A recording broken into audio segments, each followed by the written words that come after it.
I heard it before I saw it. The sound of muffled laughter, low and intimate, coming from our bedroom. At first, I thought I was imagining things. Maybe it was the TV. Maybe it was Jess on a video call with her sister, or some Netflix show playing. But as I stood at the bottom of the stairs, frozen in place, I knew that wasn't it. That laughter wasn't for me. It had been a long day at work, and I'd come home early, hoping to surprise Jess with dinner. Something we used to do when things were better between us. But now, standing in the dim light of our hallway, I knew this was no time for romantic gestures. Something was wrong. Something was very, very wrong. I should have marched up there, kicked the door open, and demanded an explanation. But instead, I stood there, my heart pounding, legs shaking like I was some kind of coward. 1,000 thoughts raced through my head. Who the hell was up there with her? Why wasn't she expecting me home? Slowly, I crept up the stairs, each step like a countdown to the moment my life would change forever. The closer I got to our bedroom door, the clearer the voices became. Her voice. His voice. Someone else was in my house, in our bedroom. I didn't need to open the door to know what was happening. I could feel it in the pit of my stomach. But I pushed the door open anyway, my hand trembling on the doorknob. The sight that greeted me was like a punch to the gut. Jess, my wife, the woman I'd been married to for 8 years, was sitting on the edge of our bed, her back to the door, leaning toward him.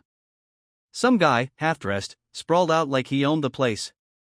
They hadn't noticed me yet. I could still hear the laughter in their voices, the kind that comes from shared secrets.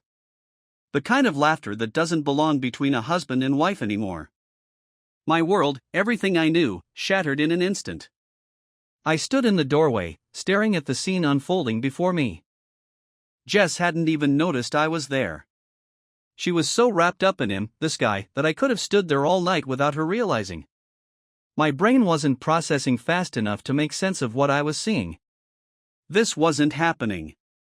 Couldn't be happening. He was younger, probably by at least 10 years. Muscular, with that cocky grin on his face like he'd just won some kind of prize. And Jess, she was practically glowing, like the woman I used to know years ago. The version of her that had faded away over time, the one that disappeared after the kids, the house, the responsibilities. Now, she was sitting there, all smiles, laughing with this stranger like they were sharing some private joke. I don't know what part of me snapped, but something did. My hand gripped the doorknob tighter, and before I could stop myself, the words just came out. Jess. Her name sounded foreign coming from my mouth. Cold. Dead.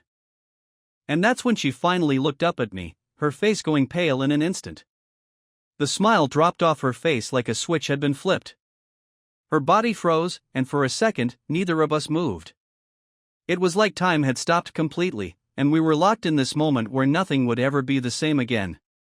The guy on the bed, this asshole who had been lounging around in my space, finally realized something was wrong. He turned his head and locked eyes with me, his grin faltering. He sat up quickly, like a dog caught in the trash, pulling at his shirt to cover himself. But the damage was already done. I'd seen enough. What the hell is going on? My voice was flat, emotionless, even though inside, I was boiling. I could feel my chest tightening, my pulse hammering in my ears. Every instinct in me wanted to rush at him, grab him by the throat, and beat him into the floor. But I didn't move. I just stood there, waiting for Jess to speak, waiting for her to say something, anything that would make this less real. She didn't say a word. For a second, she looked like she might try to deny it, like maybe she thought I hadn't seen enough to put the pieces together. But then the truth settled in, and she knew there was no way out of it. The look on her face shifted from shock to something else. Guilt? Shame? It didn't matter. She had been caught, and there was no escaping it. The guy, who still hadn't said a damn word, started to stand up, hands out in front of him, like he was trying to calm a wild animal. That was a mistake. You need to get the hell out of my house, I growled, my eyes locked on him. Now. He hesitated, probably weighing his chances of making it out of the room in one piece. But then he looked at Jess, who nodded ever so slightly, and he made the smart decision to back off. He grabbed his shoes from the side of the bed and made for the door, brushing past me like I wasn't even there. I could have decked him right then and there. It would have felt good, too. But my rage wasn't for him. Not really. It was for Jess. This was her betrayal. Her decision. Once he was gone, the silence was suffocating. Jess and I stood there, just staring at each other, neither one of us knowing what to say. She opened her mouth a couple of times like she was about to speak, but nothing came out. The room was heavy with it, this unspoken thing between us that was now undeniable. She'd cheated. She'd let some other guy into our bed, into our life, and now we had to deal with the fallout. How long? I finally asked. My voice was still steady, but I could feel myself starting to crack. I didn't want to yell, didn't want to make this into some explosive scene. Not yet. I just needed answers. How long has this been going on, Jess? She bit her lip, her eyes darting to the floor, anywhere but me. She couldn't even look me in the eye. Kevin, she began, her voice barely a whisper, I didn't mean for this to happen. That set me off. Didn't mean for this to happen? What kind of bullshit was that? How long? I demanded, louder this time. My fists were clenched, and I could feel the anger rising up again. But I kept it together. Barely. Jess finally met my gaze, and I saw the tears welling up in her eyes. Too late for that. She had made her choice. A few months, she said, her voice cracking. It started a few months ago. I felt like I'd been punched in the gut. A few months? This wasn't some one-time mistake. This wasn't an accident. She'd been lying to me, sneaking around behind my back for months. While I'd been working late, coming home to her, thinking everything was fine, she was off with him. Laughing with him. Sleeping with him. I couldn't breathe. My chest felt tight, like the walls were closing in around me. I needed to get out of that room, away from her, away from everything. But I couldn't move. I was stuck there, trapped in this moment, drowning in the betrayal. How could you do this to me? I asked, my voice barely above a whisper now. To us? Jess wiped at her eyes, trying to pull herself together. But I didn't care. Her tears meant nothing to me right now. She could cry all she wanted, it wasn't going to change what she'd done. I don't know, she said, shaking her head. It just happened, Kev. I wasn't thinking. Don't give me that, I cut her off. Don't stand there and pretend like this just happened. You made a choice, Jess. You knew exactly what you were doing every time you saw him. She flinched at that, like my words had physically hit her. Good. I wanted her to feel it. I wanted her to understand just how much she had destroyed in one stupid decision after another. I never meant to hurt you, she whispered, and I almost laughed. Never meant to hurt me? How could she stand there and say that with a straight face? Did she think I wouldn't find out? That we could just go on like nothing was happening? Well, congratulations, Jess. You hurt me. You hurt all of us. Her eyes widened at that, and I could see the panic starting to set in. She realized what I was talking about. The kids. Our kids. This wasn't just about the two of us. This was about everything we had built together, our whole life.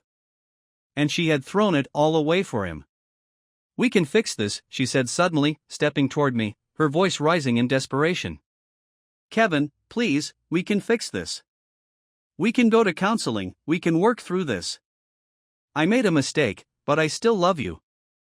We can save this. I took a step back, not wanting her anywhere near me. Her words were poison, and I didn't want to hear them.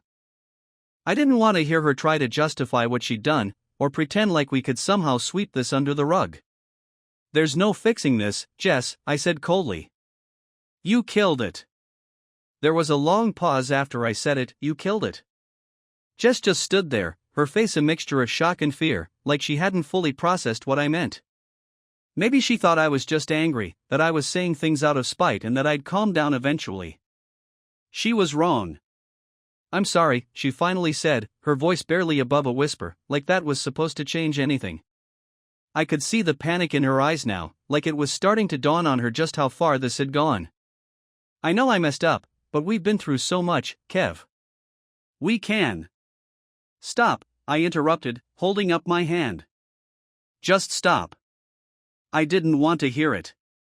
All her excuses, all her apologies, it was like throwing water on a fire that had already burned the house down. What was the point? The damage was done. There was no walking this back, no repairing what she had broken. I wasn't even sure if I wanted to hear why she did it. Would it matter? Would it make me feel any better if she gave me some reason, some explanation? I doubted it. But still, a part of me needed to hear it. Even if I knew it wouldn't make a difference, I had to know. I needed her to say it out loud. "Why?" I asked, my voice low but steady. "Why him? Why any of this?" She took a shaky breath, wiping at her eyes again, even though the tears had stopped. "It's not about him," she said, her words slow, like she was choosing them carefully. "It was never about him. It was just everything. Us." "I don't know." "That's bullshit," I snapped, my patience wearing thin. "You didn't cheat on me because of everything. You cheated on me with him.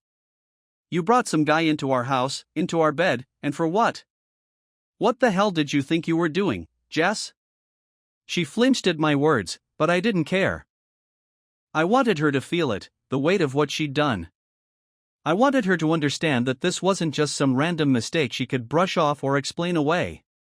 This wasn't a problem that could be solved with a few counseling sessions or some heartfelt apology. This was her ripping apart our entire life, piece by piece, and now she was standing there trying to act like it wasn't that bad. "I never meant for it to go this far," she said, her voice trembling. I don't know. It just happened. I didn't think it would." "Stop saying it just happened," I cut her off again. "You don't just accidentally end up in bed with someone else. You don't just stumble into months of lying and sneaking around. You knew exactly what you were doing every time you saw him. So don't stand there and act like it was some kind of accident." She opened her mouth to say something, but I could see the words die in her throat. She didn't have an answer, at least not one that would make sense. And that's what pissed me off the most. There was no good reason for this. Nothing she could say would ever make it okay. "I was lonely," she finally said, almost too quietly for me to hear. I didn't feel. I don't know. I didn't feel like you wanted me anymore. Like we were just going through the motions. You'd come home late, and I'd be asleep. Or we'd be too tired to talk. It was like we were living two different lives under the same roof. I stood there, just staring at her, my blood boiling as she spoke. Her words sounded pathetic, like a cheap excuse to justify the worst decision she'd ever made. The worst thing was, she seemed to believe it. Like this was supposed to explain why she threw away our marriage. "You think I didn't feel that?" I asked, my voice hard. "You think I wasn't tired? That I wasn't stressed, too? But I didn't go looking for someone else to fix it. I didn't turn my back on you." "I'm not saying it's your fault," she said quickly, stepping toward me like she was afraid I might leave. "I know I messed up. I know I did. But I didn't know what else to do. It just happened." There it was again. It just happened. As if that somehow made it better. As if she could distance herself from the choices she made, as if she wasn't the one who had made them. I didn't want to hear another word. "Who is he?" I asked suddenly, the question bursting out of me before I could stop it. I didn't even care, not really. But I wanted to know. Maybe it was the same instinct that made you poke at a bruise to see how much it still hurts. I wanted to know the face of the guy who had wrecked my life. I wanted to know who he was, the stranger who had been in my house, in my wife's bed, laughing with her like he belonged there. Jess's face went pale. She didn't answer right away, and that told me everything I needed to know. She was protecting him, even now. After everything that had come out, after she'd been caught red-handed, she was still trying to protect him. Who is he? I repeated, my voice sharper now. Tell me his name. Kev, it's not, she started, but I wasn't having it. Tell me his name. She hesitated for a long time, but eventually, she let out a long, shaky breath. His name's Jason. Jason. That name didn't mean anything to me. I didn't know a Jason. Not at work, not in our circle of friends. He was a complete stranger. Some random guy who had wormed his way into my life without me even knowing it. I had half expected her to say it was someone we knew, someone who had been part of our lives for years, but no. It was just some guy named Jason. And that somehow made it worse. How did you meet him? I asked, even though part of me didn't want to know. I didn't want to hear about how they'd met, how they'd started whatever the hell this was. But I needed the full picture, as much as it hurt. He works at the gym, she said quietly, almost like she was embarrassed to say it. I met him a few months ago. We started talking, and it got out of hand. I couldn't help but laugh at that. The gym? Really? That was where this had all started? While I was at work, busting my ass to provide for our family, she was hooking up with some guy she met at the gym? Of course, I muttered, shaking my head. It was so ridiculous, so stupid, that I couldn't even be surprised. It was exactly the kind of thing you heard about, the kind of cliché that you'd see in a bad movie. But here it was, real and happening to me. Jess looked like she was about to cry again, but I wasn't going to feel sorry for her. Not now. I couldn't even look at her anymore.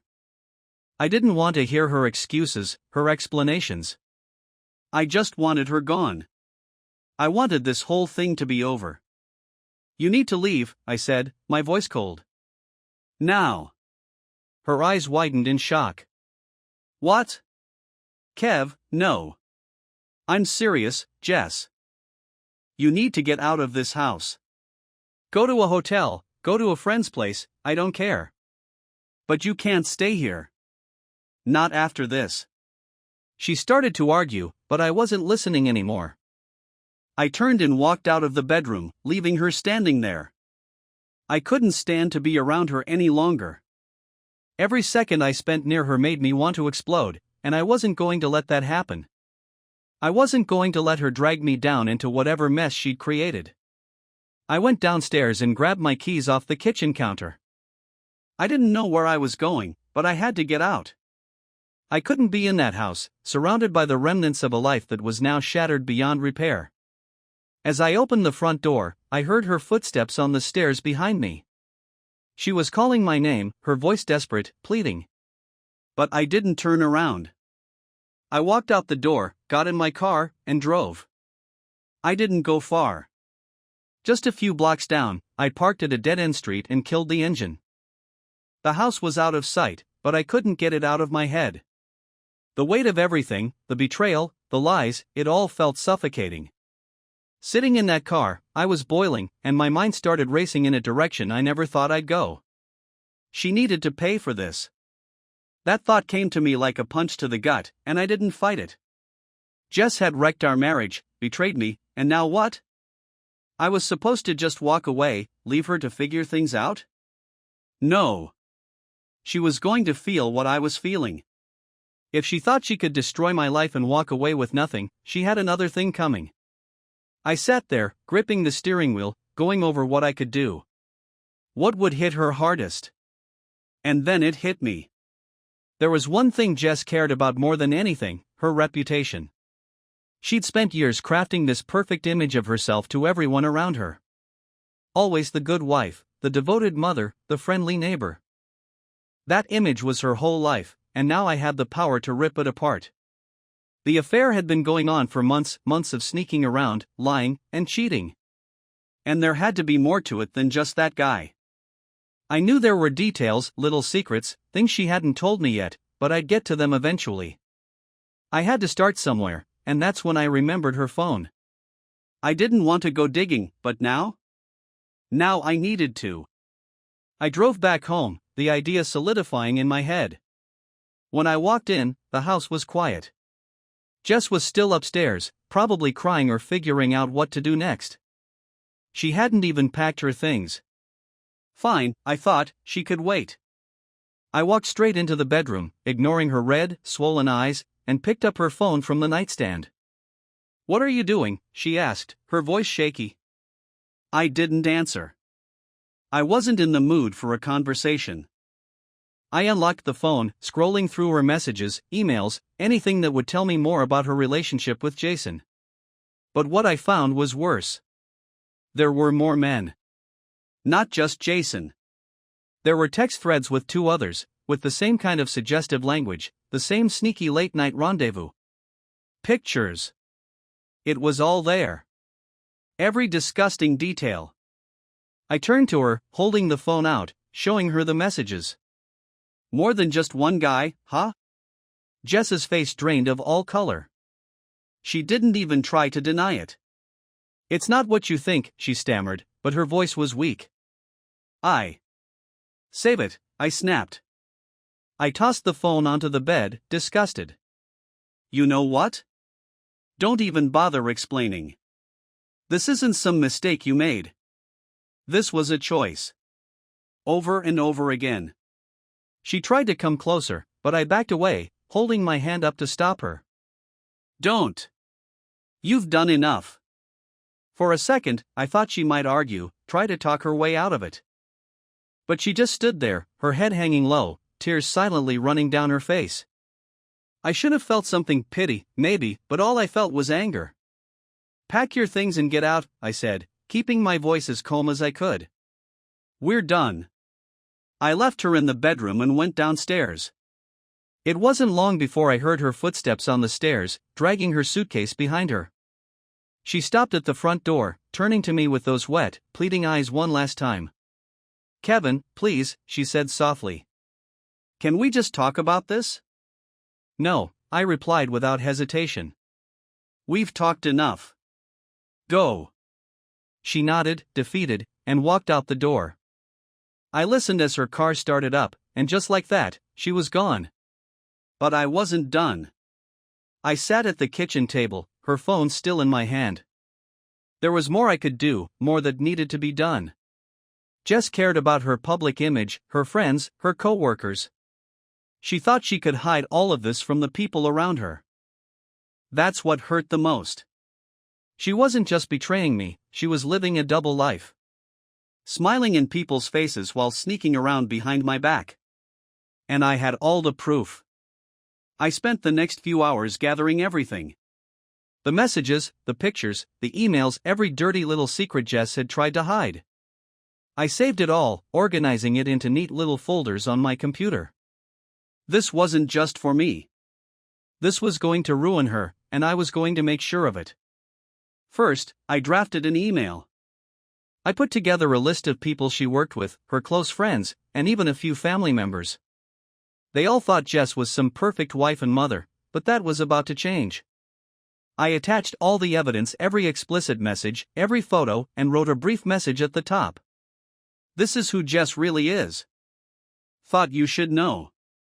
Before I could hit send, though, I hesitated. Was this really what I wanted? Was this going to make me feel any better? I stared at the screen for what felt like an eternity, my finger hovering over the mouse. But then I remembered the look on her face when she tried to defend herself, the lies she'd told, the way she had carried on like nothing was wrong. And I hit send. It didn't take long for the responses to start flooding in. Some of her friends were shocked, confused. Others were angry, disgusted by what they saw. Her co-workers were horrified. They all had the same question: why? I didn't answer. Let Jess deal with that. Let her explain herself to them, the same way she tried to explain herself to me. Next, I called Jason's workplace. I didn't know much about him, but Jess's messages had mentioned enough for me to track down where he worked. I found the number and asked for HR, keeping my voice calm and professional. "I have some information about one of your employees, Jason," I said. He's been engaging in an affair with my wife, and I think your company might want to know about his behavior." There was a long silence on the other end of the line, and then the HR rep asked for details. I didn't hold back. I told them everything, forwarded the messages and pictures, and made sure they knew exactly what kind of person they were employing. By the time I hung up, I felt a strange sense of satisfaction. It wasn't joy, exactly, but it was something close. Knowing that Jason's life would be as wrecked as mine gave me a small sense of control in a situation where I had felt completely powerless. I wasn't done yet. The next day, I went to the lawyer. I'd thought about it long and hard overnight, but there was no other option. Divorce was the only way out of this mess. There was no fixing what Jess had broken. No amount of counseling or therapy was going to repair the damage. This wasn't a rough patch we could work through. This was the end. The lawyer was efficient. He laid out my options, and I didn't hesitate. I wanted full custody of the kids. Jess could see them on weekends, maybe, but that was it. I wanted the house, the car, everything. She wasn't going to get away with this. She wasn't going to ruin my life and walk off with half of everything we'd built. As I signed the papers, a strange calm came over me. This was it. The final step. There was no turning back now. When I got home that night, I was exhausted. The adrenaline that had been driving me all day was starting to wear off, and for the first time since this whole thing started, I felt the weight of it all. The anger, the rage, the desire for revenge, it had kept me going, kept me from breaking down. But now, sitting alone in the house that used to be our home, the reality of what I had done started to sink in. I destroyed her life, just like she destroyed mine. But I didn't feel better. I didn't feel anything, really. Just empty. The divorce papers were ready, but the question still lingered, was it enough? I thought the revenge would make me feel better, and maybe for a few hours, it did. Watching the fallout unfold, knowing Jess's perfect little world was crumbling like mine had, that gave me some sense of satisfaction. But sitting there in the dark house, the emptiness crept in. It was the kids that weighed on me most. They had no clue what was happening yet. I hadn't told them, hadn't even thought about how I'd explain any of this. How do you tell your kids that their mother, who had tucked them in every night, who'd packed their lunches, and smiled at them every morning, had ripped their family apart? They were innocent in all of this, but they'd be the ones hurting most when the dust settled. That's what got to me. I didn't sleep that night. Just sat on the couch staring at the walls, the house so damn quiet without Jess around. I couldn't shake the feeling that I had won something, but it didn't feel like a victory. Around 6 a.m., I heard my phone buzz on the table. I grabbed it, thinking it was one of the kids or some fallout from the email I'd sent out, but it was Jess. She had texted me. "Can we talk? Please." I stared at the message for a while, debating whether or not to respond. Part of me wanted to ignore her, but I also wanted to hear what she had to say. What could she possibly say now that would make a difference? After everything I'd done, after everything she'd done, what was left to talk about? Finally, I texted back. "Come over. We'll talk." An hour later, I heard her car pull up outside. I didn't get up to greet her at the door. I wasn't going to make this easy. She let herself in quietly, like she didn't belong here anymore. And she didn't. The Jess that had lived in this house with me, that version of her, was gone. Now, she was just a stranger standing in the living room, unsure of where to go or what to say. She looked terrible. Her eyes were red and puffy, her face pale like she hadn't slept either. She stood there, staring at me, her lips trembling like she was trying to hold herself together. But I wasn't going to let her off that easy. So, I said, breaking the silence. "You wanted to talk?" She sat down slowly, her hands fidgeting in her lap. "Kevin," she stopped, swallowing hard like the words were stuck in her throat. "I'm sorry." I raised an eyebrow. "Sorry for what? Sorry for cheating? Sorry for lying? Or sorry you got caught?" Her face crumpled a little at that, and she wiped at her eyes. "All of it," she whispered. "I'm sorry for all of it." I never wanted this to happen. You made it happen, Jess, I said, my voice cold. You made the choice. And don't pretend like it was some accident. She looked away, her eyes staring blankly at the floor. For a minute, neither of us said anything. Then she took a deep breath, gathering whatever strength she had left. Kev, I know I messed up. I know I ruined everything. But please. I want to fix this. I laughed. I couldn't help it. The idea of fixing anything now was so absurd, so ridiculous, that I couldn't hold it in. She flinched at the sound, but I didn't care. Fix this? I repeated, shaking my head. There's nothing left to fix. You destroyed our marriage. You destroyed our family. You threw it all away for, what? Some thrill? Some guy? Her voice broke as she tried to speak. It wasn't like that. Then what was it like, Jess? Explain it to me. Tell me why you did it. Tell me why you thought it was worth ruining everything we had. She wiped at her face again, her hands trembling. I don't know, she said quietly. I don't have a good reason, Kev. I don't know. Lonely. Lost. I didn't feel like you loved me anymore. I didn't love you anymore? I repeated, my anger rising again. That's your excuse? You didn't feel loved, so you just went out and found someone else? I'm not saying it's an excuse, she pleaded. I'm just trying to explain. There's no explanation that makes this okay, Jess, I cut her off. None. Her shoulders shook as she tried to hold back her tears. I know, she whispered. But I don't want to lose you. I don't want to lose our family. I stood up, pacing the room. I couldn't sit still any longer.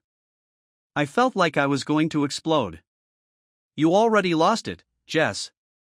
The second you started sneaking around with those guys, you lost us. You lost everything. Her sobs grew louder, and for a brief moment, I felt a pang of pity. But it was gone as quickly as it came. She had done this to herself. Do you think the kids won't find out? I asked, stopping in front of her. Do you think they won't hear about this from someone else? What do you think they're going to say when they find out their mom's been cheating on their dad? Jess broke down completely then, her face buried in her hands, her shoulders shaking with sobs. I waited for her to get it out, but I felt no sympathy. Just numb. I'm filing for divorce, I said bluntly. I already talked to a lawyer. You'll get the papers soon. Her head snapped up, eyes wide and full of panic. Kevin, no, please. There's no point in dragging this out, Jess. It's over. But the kids, she whimpered. What about the kids? We'll work something out, I said, trying to keep my voice steady. They'll stay with me. You can see them on weekends. I can't lose them, she cried. Please, Kev, don't take them away from me. You should have thought about that before you decided to destroy our family, I snapped. I knew it was harsh, but I didn't care. It was the truth. She had made her bed, and now she was going to lie in it. She collapsed back onto the couch, sobbing uncontrollably. For a moment, I just watched her, feeling strangely detached from the whole situation. I should have felt something, anything, but I didn't.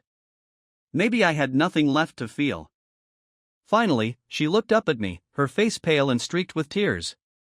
What happened to us? She asked, her voice barely a whisper. I sighed, rubbing the back of my neck. I don't know, I admitted. Maybe it was already broken, and we just didn't see it. She wiped her face, sniffling quietly. I loved you, Kev. I still do. I don't know how we got here. I shook my head, feeling the weight of her words. It doesn't matter anymore, Jess. It's too late. She nodded slowly, as if she finally understood.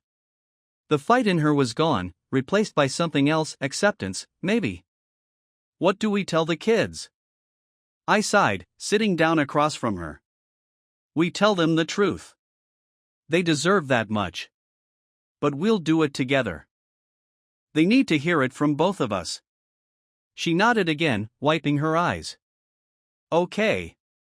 We sat there in silence for a long time, neither of us knowing what else to say. There was nothing left to say. We both knew it was over. The anger, the betrayal, the revenge, it was all there, but now there was only one thing left, the end. I'm moving out, I said finally. I'll pack some things and find a place. You can stay here for now. The kids will need you. Jess didn't argue. She just nodded, her face blank and drained of all emotion. We were both tired. Tired of fighting, tired of trying to fix something that was long past saving. I stood up, grabbing my keys off the table. I'll be back later to get my things. She watched me walk to the door, her eyes following me the whole way, but she didn't say anything. As I opened the door, I heard her whisper one last thing. I'm sorry, Kev. I paused, my hand on the doorknob, but I didn't turn around. I know, I said quietly, and then I walked out. The house felt so far away as I drove off, like it wasn't even mine anymore. It wasn't. Everything was different now. I didn't know where I was going or what was next, but one thing was clear, there was no going back. When I drove away from the house that morning, I felt like I was leaving more than just Jess behind. I was leaving behind the last pieces of the life I thought I had, the life we'd built over 8 years. The strange part was, it didn't feel like an ending. It felt more like a pit stop in the middle of a long road, one where I had no idea what was coming next. I had the divorce papers ready to serve her, I had my lawyer working on securing custody of the kids, and I had enough dirt on Jess to make sure she wouldn't walk away from this clean. But now that all the pieces were in motion, I had to face the fact that the revenge, the anger, it hadn't really fixed anything. I'd torn her life apart, sure, but it hadn't put mine back together. After leaving the house, I didn't go straight to a new place. I drove aimlessly for hours, barely noticing where I was going. My phone buzzed constantly, texts, emails, calls, probably fallout from the bombshell I dropped with that mass email the day before. I ignored all of it. I didn't care what people had to say. The damage was done, and I wasn't interested in their reactions. Not now. Eventually, I pulled into a motel parking lot, the kind of place where people go when they have nowhere else to be. That's how I felt, nowhere to be. I checked into a room, threw my bag onto the bed, and collapsed into a chair by the window, staring out at the parking lot like it might somehow provide answers. But there were no answers, only silence. I sat there for what felt like hours, trying to piece together everything that had happened over the last few days. I had been so focused on making Jess pay, on making sure she felt the full weight of her betrayal, that I hadn't stopped to think about what would come next. What was my life going to look like now? I didn't have an answer for that. By mid-afternoon, I pulled myself together enough to head back to the house. I needed to pack some of my things, and more importantly, I needed to talk to the kids. That was the conversation I'd been dreading the most. They had no idea what was going on, and part of me wished I could shield them from all of this. But there was no way to hide it. The family they knew was gone. When I pulled into the driveway, Jess's car was still there, but the house felt lifeless, like the energy had been sucked out of it. I walked inside, and the silence hit me. Jess was sitting on the couch, staring blankly at the TV, but she wasn't really watching. Her eyes were swollen from crying, and she didn't even look up when I walked in. We had nothing left to say to each other, and I didn't want to say anything else. This wasn't about us anymore. It was about the kids. I went upstairs to grab my things, throwing some clothes and essentials into a suitcase. I'd come back for the rest later. Right now, all I wanted was to get this over with. To tell the kids the truth, deal with their reactions, and figure out where to go from there. As I finished packing, I heard the kids come in. They were laughing about something, completely unaware of the storm that was about to hit them. I walked downstairs, and they both smiled when they saw me, like it was any other day. They had no idea what was coming. "Hey, Dad," Sarah said, tossing her backpack onto the floor. "What's for dinner?" I forced a smile, but it didn't reach my eyes. "We need to talk," I said, my voice steady but cold. "All of us." Sarah and Jake exchanged confused glances but followed me into the living room. Jess had turned off the TV by now, and she sat there, pale and quiet, as the kids took their seats. The tension in the room was thick, and they could feel it.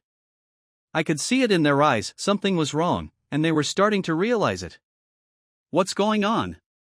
Jake asked, his voice small. I took a deep breath, sitting down across from them. "Your mom and I, we're getting a divorce." The words felt heavy, like I was dropping a bomb in the middle of the room. And in a way, I was. The kids stared at me, stunned, trying to process what I just said. I watched the confusion turn to shock, then to something darker. Sarah's face went pale, and Jake's lower lip quivered as he fought back tears. "What?" Sarah whispered, her voice barely audible. "Why?" Jess hadn't said a word yet, and I could feel the weight of her silence pressing down on me. I didn't want to lie to the kids, but I couldn't give them every detail. They didn't need to know about the affairs, about how their mother had ripped apart our family for months while pretending everything was fine. "There's been a lot going on between your mom and me," I said carefully, choosing my words with precision. "Things we couldn't fix." Jake's eyes filled with tears, and I could see the heartbreak spreading across his face. "But, can't you try? Can't you fix it?" I swallowed hard, my throat tight. "No, buddy. We've tried, but it's too late." Sarah was glaring at Jess now, her face red with anger. "What did you do?" she snapped, her voice sharp. "What did you do, Mom?" Jess flinched at the accusation, her hands trembling in her lap. She opened her mouth to respond, but no words came out. I could see the guilt etched into her face, and I knew she was breaking inside. But I wasn't going to jump in and save her. She deserved to feel this, to face the consequences of her choices.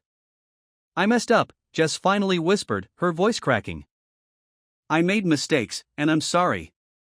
Sarah let out a bitter laugh, shaking her head in disbelief. "Sorry? That's it? That's all you have to say?" Jess didn't respond. She just sat there, her shoulders slumped in defeat. It was like all the fight had been drained out of her. I looked at Jake, who was wiping his eyes with his sleeve. He was too young to understand the full extent of what had happened, but he knew enough. He knew that his family was breaking apart, and that was enough to shatter him. I felt a lump in my throat, but I pushed it down. I had to stay strong for them. I couldn't afford to fall apart now. "I'm moving out for a while," I said, keeping my voice steady. "You'll stay here with your mom during the week, and I'll see you on weekends." "But things are going to be different now." Jake sniffled, nodding slowly, but I could see the hurt in his eyes. Sarah, on the other hand, was furious. She glared at Jess, her hands clenched into fists at her sides. "I hate you," she spat at Jess, her voice trembling with rage. "How could you do this to us?" Jess gasped, her eyes wide with shock. "Sarah, please." "No!" Sarah shouted, standing up and storming out of the room. "I hate you." Jess buried her face in her hands, sobbing quietly as Jake sat there, frozen in place. I wanted to comfort him, to tell him everything would be okay, but I couldn't. Because it wouldn't be okay. Not for a long time. After a few minutes, Jake stood up and followed Sarah upstairs, leaving Jess and me alone in the living room. The silence that followed was suffocating, and I couldn't stand to be in the same room as her anymore. "I'll come by tomorrow to get the rest of my things," I said, grabbing my keys off the table. "You should talk to them. Try to explain." Jess looked up at me, her eyes red and swollen. "Kevin, But I didn't let her finish." I walked out of the house, closing the door behind me, leaving her to face the mess she'd created. As I drove away, the weight of everything hit me. The kids were devastated. Jess was broken. And me? I was somewhere in between. The revenge hadn't fixed anything. The divorce was going to happen, the family was torn apart, and now we all had to live with it. But for the first time since I found out about the affair, I felt something close to peace. Not happiness, not closure, just a sense of finality. It was over. And now I could move on, however long that would take. Maybe one day I'd find some kind of normal again. Maybe the kids would, too. But as I drove away from the house that had once been our home, I knew one thing for sure: I wasn't going to be the man she betrayed anymore.